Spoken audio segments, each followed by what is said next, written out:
Hello and welcome to another episode of Southeast Ohio Sports Talk. I'm Ben Spicer, joined of course alongside Kevin Colley, sports reporter and sports editor respectively here at the Portsmouth Daily Times. And before we start our show, we did want to give you guys a heads up. We've had some email problems here at the newspaper. We're working to get those fixed. Kevin has his email fixed now, but our emails have been down since Saturday. They're still working to fix mine. So in case any of you guys have tried to contact us by email, it's went down. We'll put our new emails. Kevin's is still the same, but I'll put an email that you can reach me at in the description of the video in case you do need to contact us.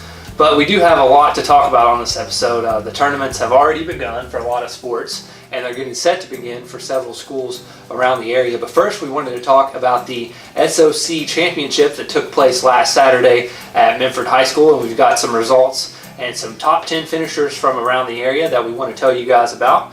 As for the boys, Evan Least won first place. He's had a great season all year. He's from Eastern Pike. Matthew Harris did come in second. He's from Memphis. Landis Smith from Northwest finished in fourth. And Mason Blizzard from South Webster placed sixth overall. And Dutch Bird from Memphis, also a top 10 finisher. He came in eighth.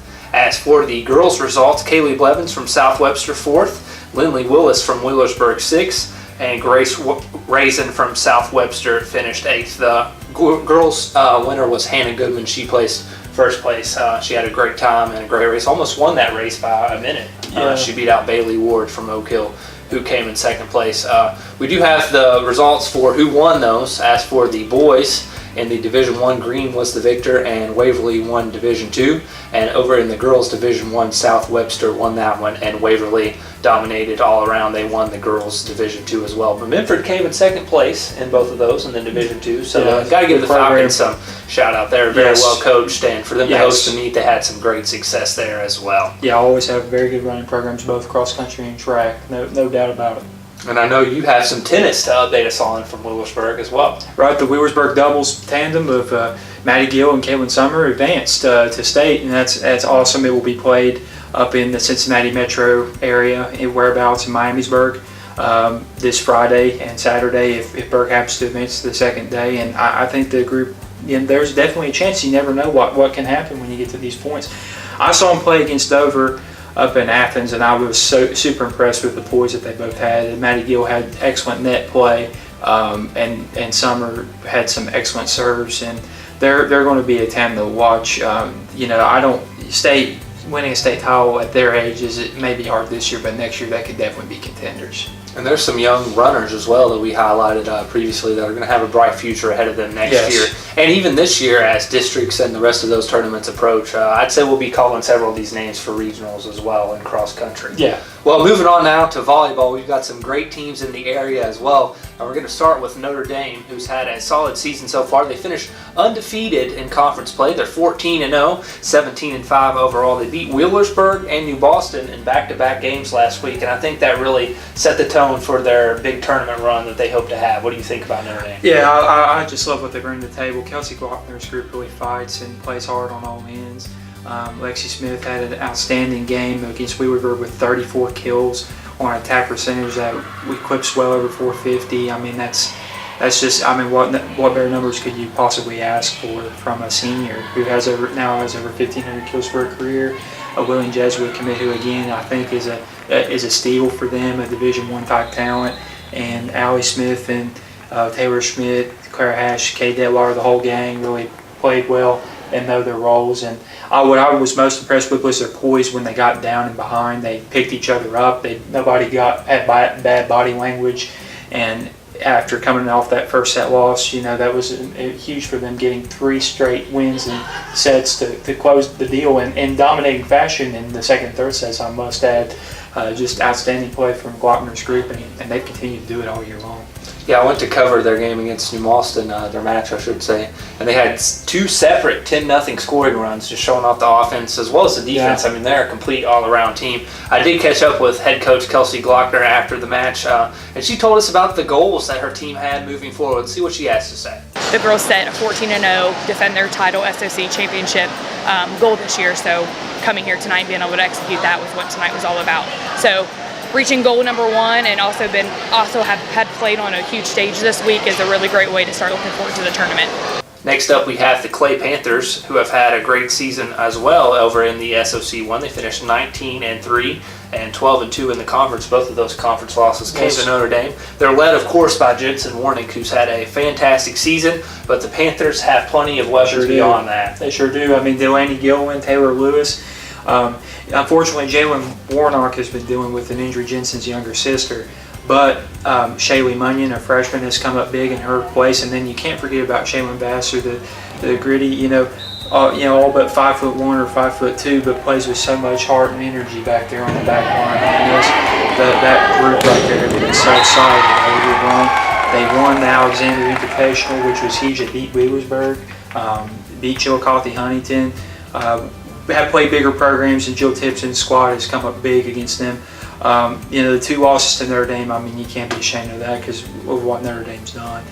Clay's got a really good chance to get to regionals for that third matchup between the 2 programs, and really make a run at it next year with all those girls back. Notre Dame didn't lose a set in conference play, but they lost 1 set in that match against Clay, so we have to give them a shout out. The Panthers have a great group as well, and they could potentially meet up with Notre Dame later on in the tournament that they have currently. So sticking with the SOC1, let's look at New Boston, who's had a solid season as well, 17-5 on the year and 10-4 in the conference. We talked about Allie Hamilton. She reached 1,000 career kills earlier this year, but they have some other weapons around her. I think New Boston could potentially make a tournament run as well out of the SOC1. Yeah, so Allie Hamilton's obviously, been the central figure of this massive improvement that the New Boston volleyball program has made over the past 3 seasons under the direction of Kendra Holbrook. But they've, got Humble, they've got Mariah Buckley, Kaylee Stone, all outstanding athletes, talents who have starred in other sports. Allie, with 1,000 career kills, being the first to do so in New Boston history is very, very impressive. And I don't think there's a more improved program, it's arguably in any sport, than the New Boston volleyball program has. They've really done an outstanding job fielding some great talent and all across the younger and older grades. Yeah, I definitely agree. So taking a look at the SOC2's Wheelersburg Pirates, of course, they've had a great year as well, 20-2 on the season and 14-0 in league play. They've got several big-time players on their roster as well. We've highlighted Ellie Ruby, who reached 1,000 career digs earlier this year. We talked a lot about Allie McQuaid. Hey, how about Abby Colliner? She recorded her 1,000th assist earlier on in the season as well. So they've got some weapons at Wheelersburg as well, of course. Yeah, and Mallory Bergen on the front line has been big, and they've got solid talent all the way around. Doing it with having to replace 5 or 6 seniors and still went undefeated in conference play, I think that definitely deserves a shout out with them being ranked 17th in the state in D3 poll, and Notre Dame being ranked 18th in D4. I mean, they lost to Notre Dame and Clay, but those are all their only 2 losses. They've done a great job, rebuilding. Have only lost 10 sets all year, so definitely a team that has the potential and should possibly make it to region. Yeah, you'll want to keep an eye on Alan Perry's Pirates moving forward for sure. Now let's switch it up to our last team, the Portsmouth Trojans out of the OVC. They've had a solid year as well. They're led by 6 seniors on that roster, most notably Aiden Fields, who had her 1,000th kill earlier this season as well. I know you've covered Portsmouth a lot. What have you seen from the Trojans? I think just Aiden Fields is their go-to, but I mean they have other, again, outstanding talent on their roster. Ida Spencer, Anna Marie Braze, and they have Allison Douthit. Allison has over 1,000 assists for her career, and I mean you're looking at just a solid roster in all areas. Portsmouth is another group. They play at home on Saturday like Berg does.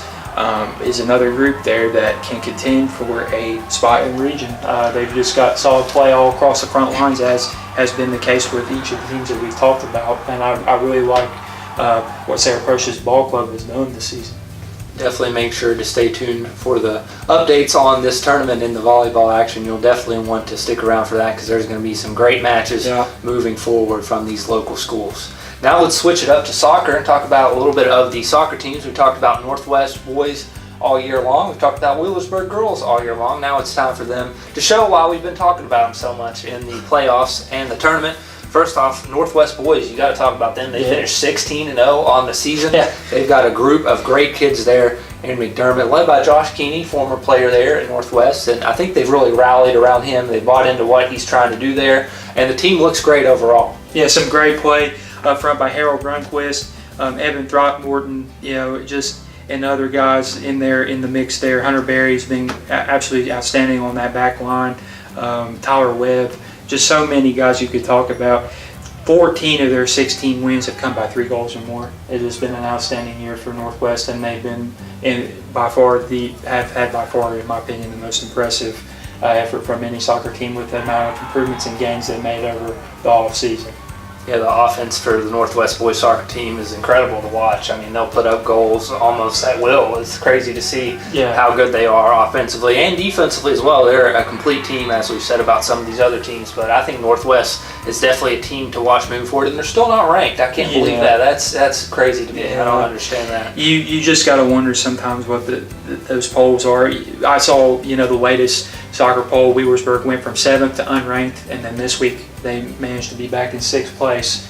You just wonder how all that works, but nonetheless, I mean, everybody around here knows Northwest is legit. They're for real.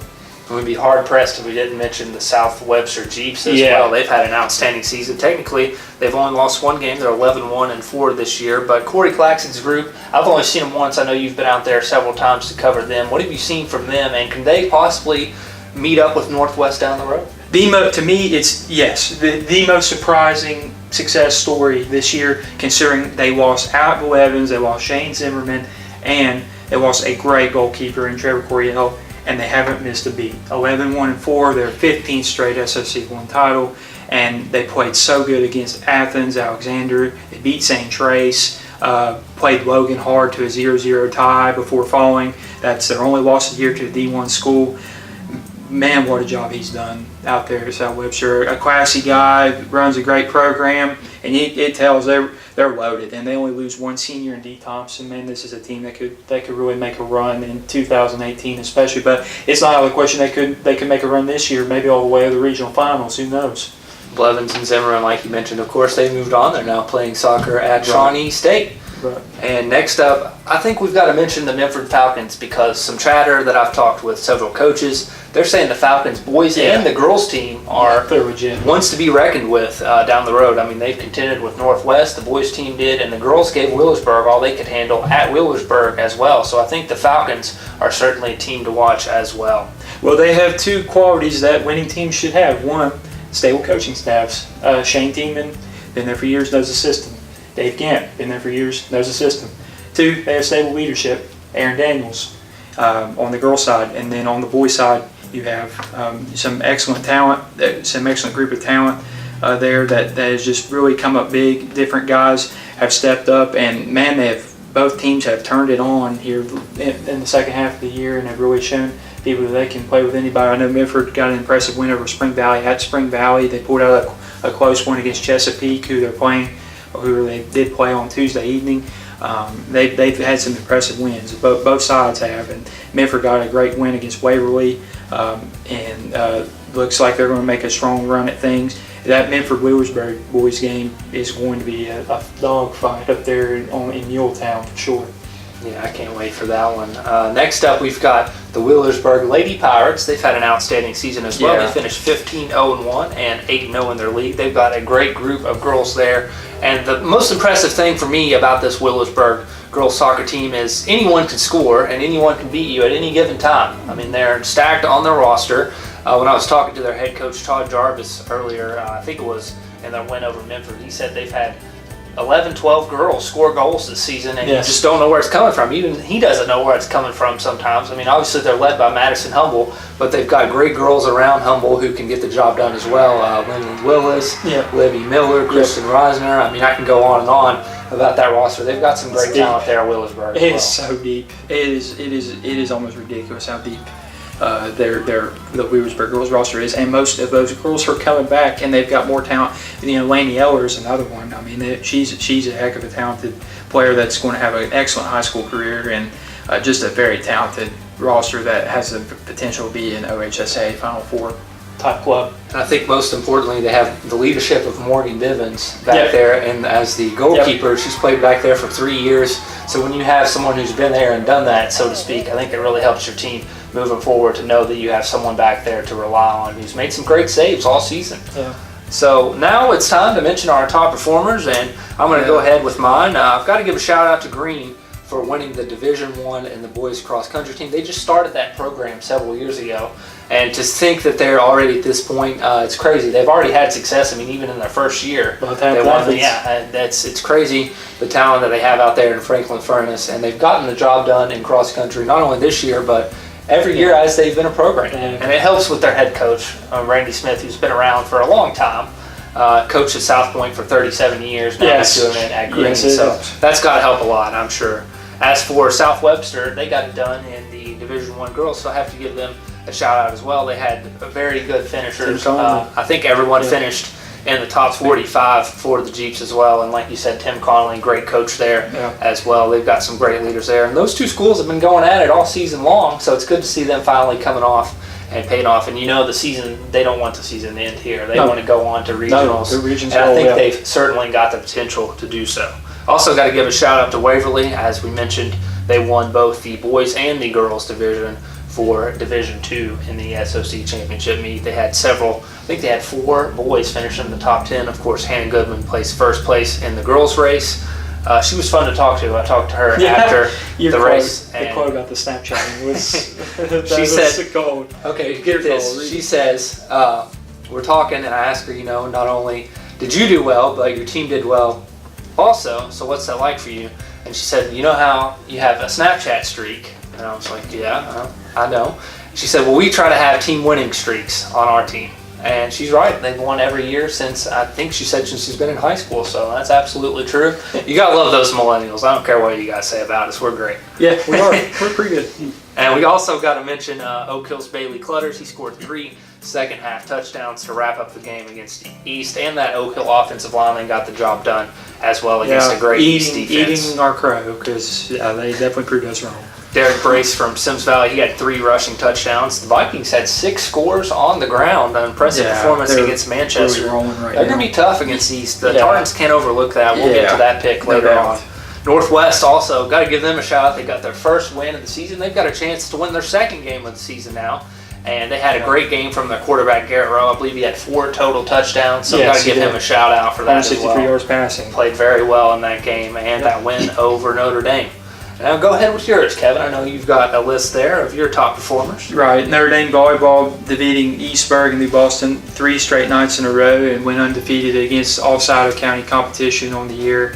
That's just outstanding and proves what Kelsey Glockner has done and established there as a coach. They're 17-5, have a #1 seed again in the Division IV sectional tournament, so I'm looking for them to make a huge postseason run as usual. Aiden Kamler, Lindsay Shipley, and Caleb Clark continued the tradition and building a tradition for Portsmouth cross country. Brad Liston's group, those 3 all finished in the top 5, and Kamler won the OVC boys cross country meet, while Clark and Shipley finished in the top 5, each place getting 5th place finishes. So congratulations to Aiden, Caleb, and Lindsay. You guys are really representing the area well with your running abilities. I can't wait to see, especially what Lindsay does, considering that I just got off the phone with Brad a couple hours ago, and this is her first year running full cross country after transitioning over from track, which she'll also be running, and she's done an outstanding job. It's been proven to be a quick study as per usual. Great track athlete as well. Yeah. And then you've got Maddie Gill and Caitlin Summer. I mean, representing Burke by qualifying for state in tennis, that is not an easy thing to do, considering they only take the top 2 teams in doubles and singles, and they did it. So I mean, that says a lot especially when you're combining 2 districts worth of schools. That's a lot of competition, a lot of stout athletes you're going against. So those 2 just do an outstanding job playing together, and they're going to be together at least another year. So there's some dangerous things that they could be doing, especially in 2018.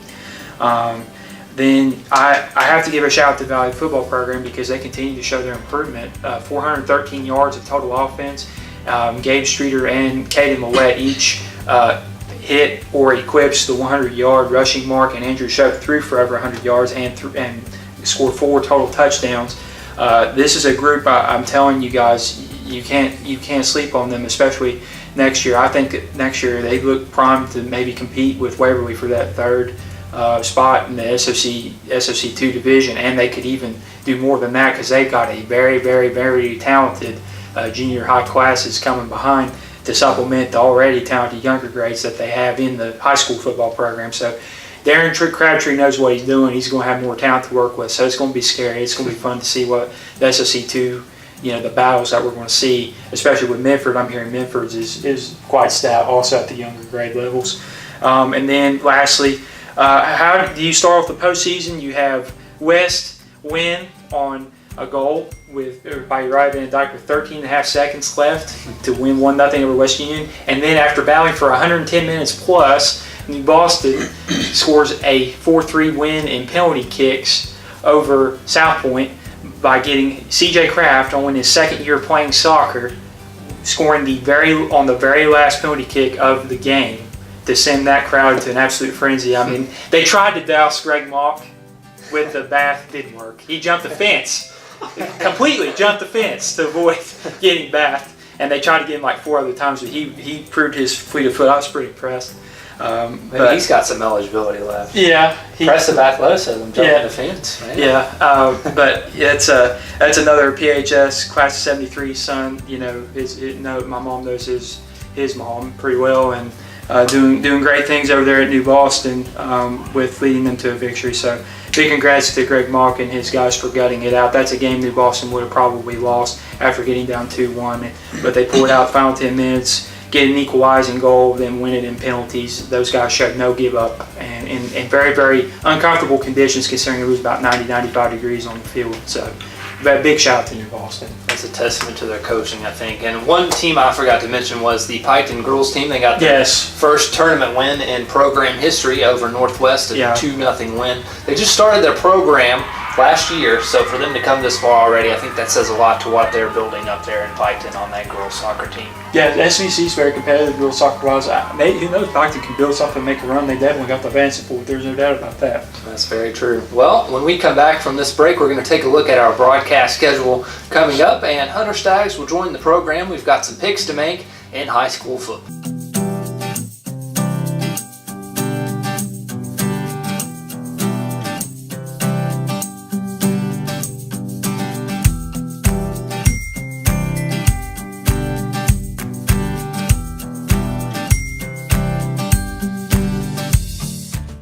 Welcome back. We've got Hunter Staggs on the program once again to pick some high school football games, and we've only got 2 more weeks of picks, I guess, in the regular season. Actually, only 1 more week after this week, so It's crazy to think how quickly this season has ended, but we're going to go ahead and look at some of the games for Week 9, and first off, we've got Zane Trace at 5-3. They're hitting the road to take on Piketon, and I picked the Red Streaks. I picked against the Red Streaks last week. I think I'm going to pick for Piketon this week. I think their defense gets dropped on. I picked for Piketon last week. I'm picking against them this week. I think St. Trace's offense is strong, but I don't discount Piketon. I think they'll keep it close, and I think if they're playing their best, if they get 2 wins here over St. Trace and Piketon and win the season, I think they would not only win the SVC outright, but they would actually maybe possibly clinch a playoff berth with some help. But I got St. Trace in this one.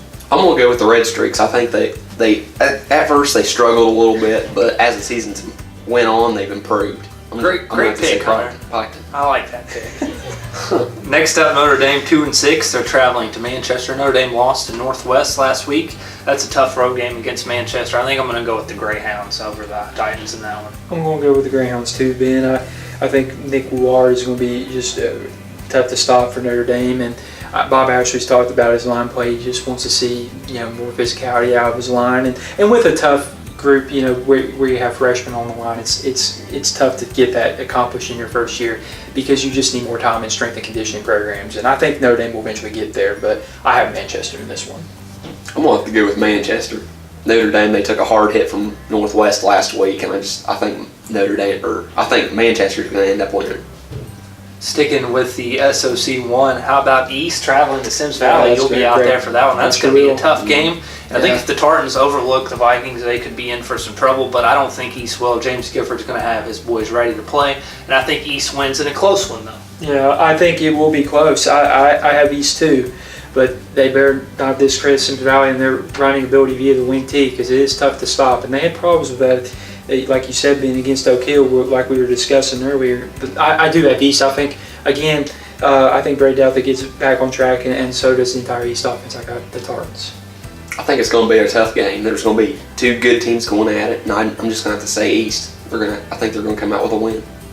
All right, all three of us taking the Tartans in that one, and we're going to stick in the SOC 1 for the last game in that conference for this week. Oak Hill, they're in sole possession of first place now with that win over East. Last week they're traveling to Eastern, who's 4-4 on the season. Oak Hill really impressed me in that game against East. I don't think the Oaks lose this one. No, I do not either. I think Oak Hill clinches up the SOC 1 outright with a victory over Eastern, and they do it in a rather convincing fashion with the way that their ground game has performed this year. They definitely proved us wrong with their win over East.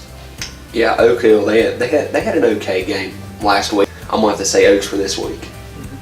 All right, well, moving on to the OVC, South Point will hit the road. They're going to take on Portsmouth. That one can be heard over on AM 1260. I think the Trojans will find a way to get it done. South Point, they started the season 2-0, but they've really struggled since then once conference play hit. I think the Trojans will have enough in this one. South Point doesn't have a lot of bodies. They have less than 15 guys on their roster, and that depth that Portsmouth has and the overall talent level that Portsmouth has is really going to wear on South Point. I think Portsmouth not only wins, but I think they will pitch a shutout against South Point. I think Portsmouth will come out ready to play and hungry to stay alive in the playoff race and put it away early. Portsmouth, they have a lot of talent on their team this year. They got a big O line. Their quarterback's really good, and they got a good run game. I think Portsmouth's going to come out with a win.